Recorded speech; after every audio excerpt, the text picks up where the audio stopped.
Assalamualaikum warahmatullahi wabarakatuh. Apa kabar rekan-rekan semuanya, khususnya P3K tahap 2.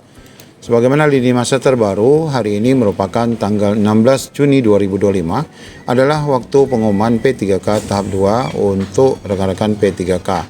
Jam berapa pengumuman akan dilakukan? Kita cek kembali lini masa untuk P3K tahap 2. Untuk info lengkapnya ikuti video ini sampai selesai.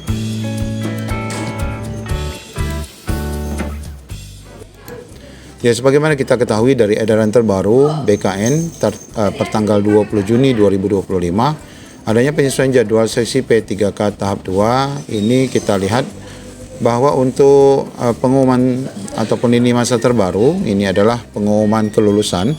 Ini akan dilakukan selama lebih kurang lama juga nih ya, 16 sampai 30 Juni 2025.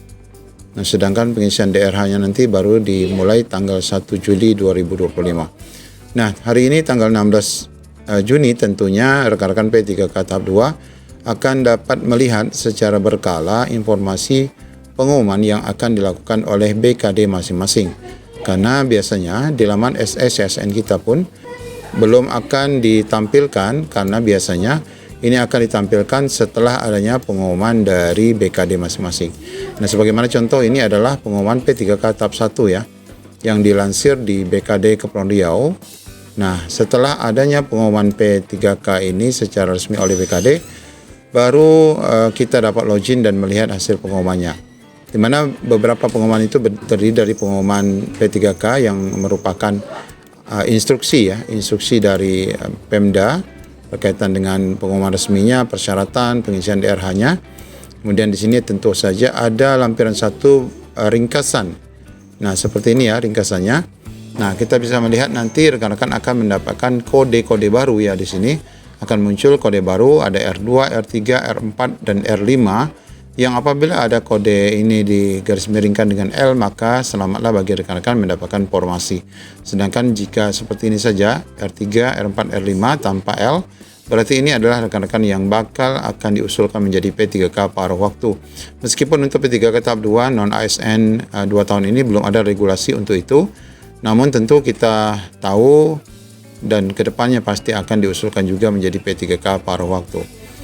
Nah, sekali lagi kita lihat di sini, di lini masa ini, bahwa ini nanti akan selesai pada 10 September 2025 ya. Artinya kalau melihat dari lini masa P3K tahap 1 yang harus tuntas di Oktober 2025, mereka tidak akan dapat diselesaikan ya untuk P3K tahap 2 ini di tahun 2025 bulan Oktober. Ini pasti akan molor lagi. Demikian juga setelah selesai ini semua baru akan dilakukan optimalisasi setelah selesai pengumuman tentunya ya. Pengumuman P3K tahap 2 baru nanti akan ada pengusulan R3 menjadi paruh waktu. Nah, kalau kita lihat di laman JPNN, di sini disebutkan juga hari ini pengumuman kelulusan P3K tahap 2 honorer gagal jangan langsung kecewa. Nah, apa kemungkinan yang akan disampaikan? Hingga pagi ini 16 Juni belum ada perubahan atau pengunduran jadwal pengumuman kelulusan P3K tahap 2. Sesuai jadwal tahapan seleksi sudah ditetapkan pengumuman akan dilakukan pada hari ini sampai dengan 25 Juni, bukan 25 Juni ya.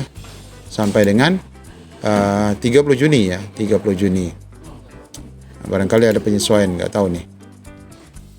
Nah, adapun informasi tertentu yang memerlukan seleksi kompetensi teknis, tambahan pengumumannya sampai dengan 16 sampai hingga 30 Juni. Sama saja ya, ada tambahan tak ada tambahan, itu tetap diumumkan sampai dengan 30 Juni. Ya, yang perlu dicatat sebagaimana tahun-tahun sebelumnya, pengumuman kelulusan ini tidak serentak. Nah, itu ya, pastikan tidak serentak. Jadi, rekan-rekan pastikan memantau di BKD masing-masing.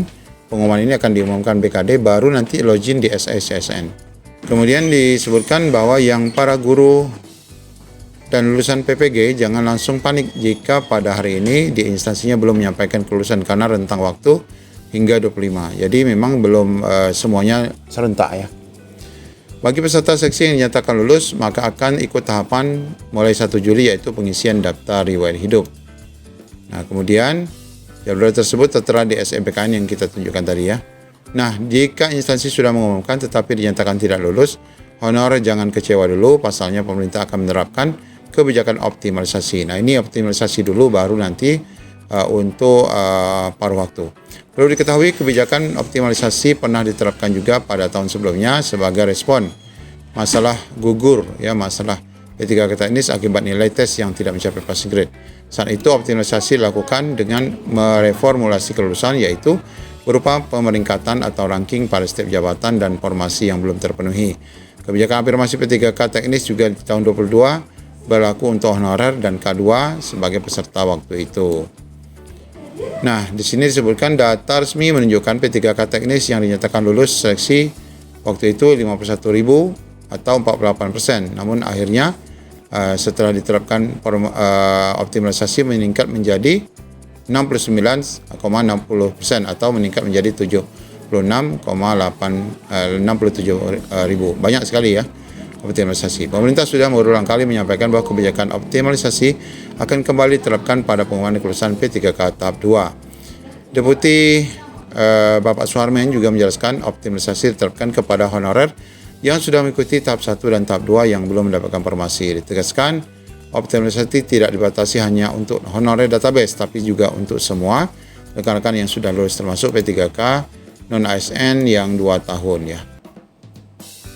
Nah, bagaimana mekanisme optimalisasi ini? Disebutkan bahwa optimalisasi itu berlaku setelah P3K tahap 2 ya. Sisa formasinya diisi dengan skema optimalisasi berdasarkan ranking terbaik dan pelamar prioritas. Nah, jadi prioritas K2 honor sekolah negeri itu masih berlaku ya. Jika setelah optimalisasi ditetapkan masih ada sisa honorer peserta seleksi P3K tahap 1 yang tidak kebagian, barulah masuk pada pengangkatan P3K pada waktu itu pun harus melalui usulan. Nah, jadi inilah yang ditunggu-tunggu ya. Dengan pengumuman hari ini P3K tahap 2 juga informasinya ditunggu-tunggu juga oleh rekan-rekan R2 R3 yang memang sebenarnya menantikan kepastian ya pengangkatan rekan-rekan untuk menjadi P3K pada waktu, walaupun harapannya jika Pemda memiliki formasi maka akan dijadikan full waktu. Saya lagi pantau ya rekan-rekan nanti hasil pengumuman seperti ini yang akan disampaikan oleh PKD masing-masing. Demikian, Assalamualaikum warahmatullahi wabarakatuh.